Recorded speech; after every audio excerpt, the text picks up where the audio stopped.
Hello everybody, Kurt Risch here, and thanks for joining me on One Shepherd.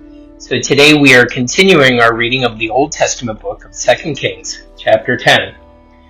Now Ahab had 70 sons in Samaria, and Jehu wrote and sent letters to Samaria, to the rulers of Jezreel, to the elders, and to those who reared Ahab's sons, saying, Now as soon as this letter comes to you, since your master's sons are with you, and you have chariots and horses, a fortified city also, and weapons, choose the best qualified of your master's sons, and set him on his father's throne, and fight for your master's house.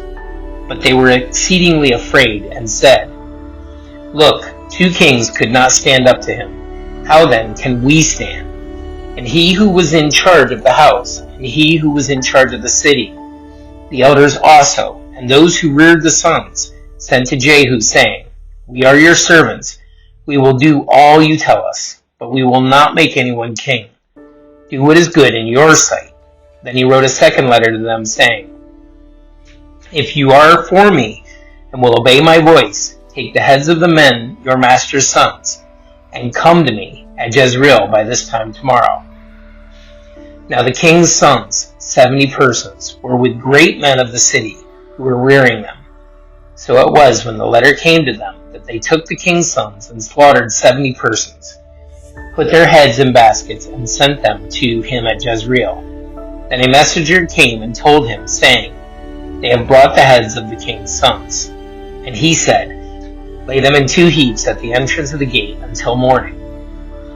So it was in the morning that he went out and stood and said to all the people, You are righteous. Indeed, I conspired against my master and killed him. But who killed all these? Know now that nothing shall fall to the earth of the word of the Lord, which the Lord spoke concerning the house of Ahab.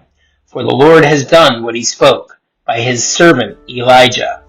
So Jehu killed all those who remained of the house of Ahab in Jezreel, and all his great men and his close acquaintances and his priests, until he left him none remaining. And he arose and departed and went to Samaria. On the way, at Beth-eked of the shepherds, Jehu met with the brothers of Ahaziah, king of Judah, and said, Who are you? So they answered, We are the brothers of Ahaziah. We have come down to greet the sons of the king and the sons of the queen mother. And he said, Take them alive. So they took them alive and killed them at the well of Beth-eked, 42 men, and he left none of them.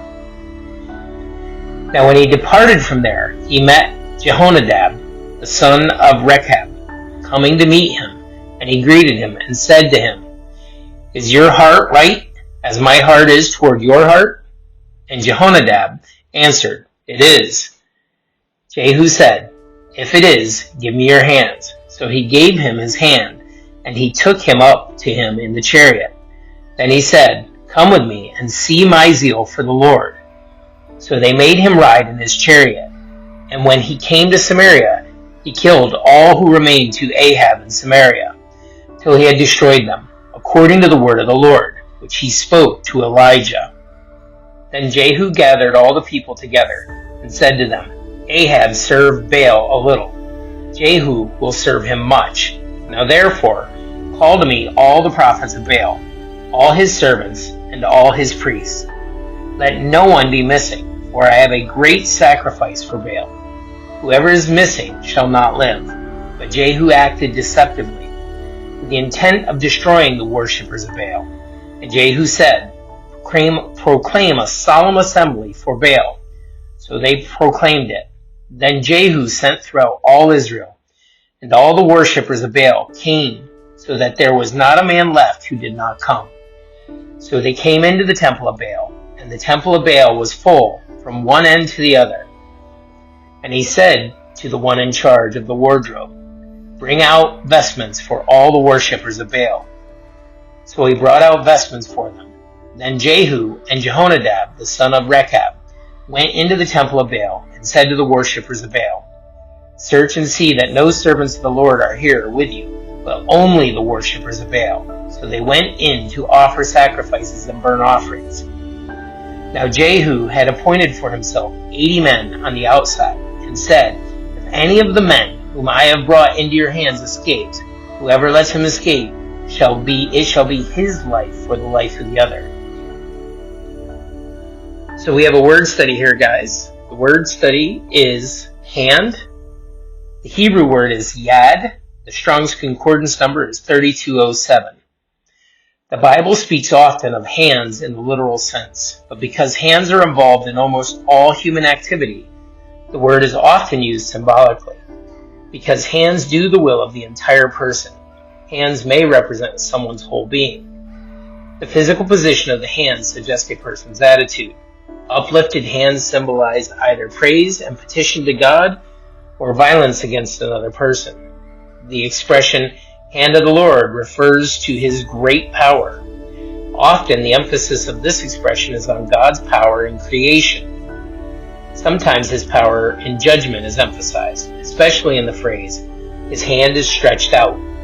However, God may also extend his hand to express his mercy and forgiveness.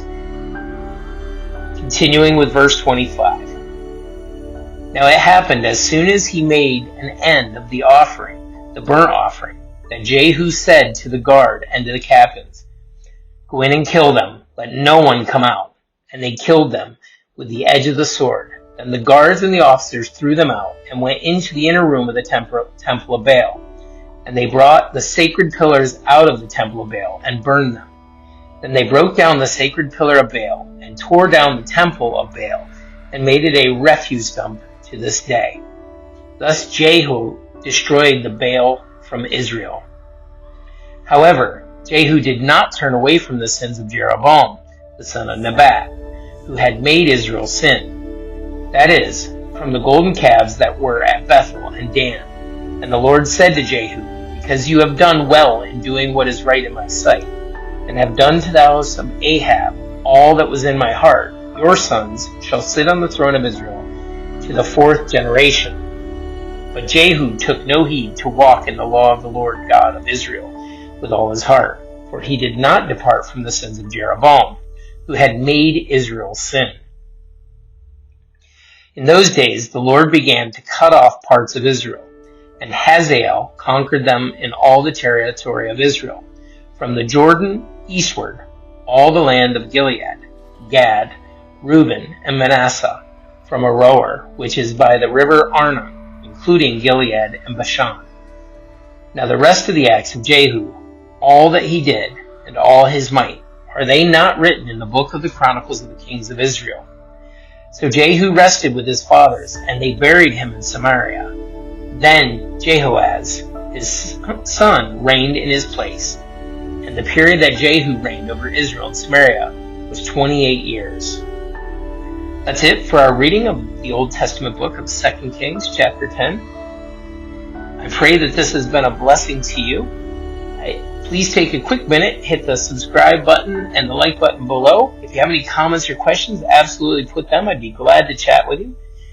Also, check out our website at www.oneshepherd.org and check out some of our current videos that are on screen now. And guys, may you have a great day, and God bless.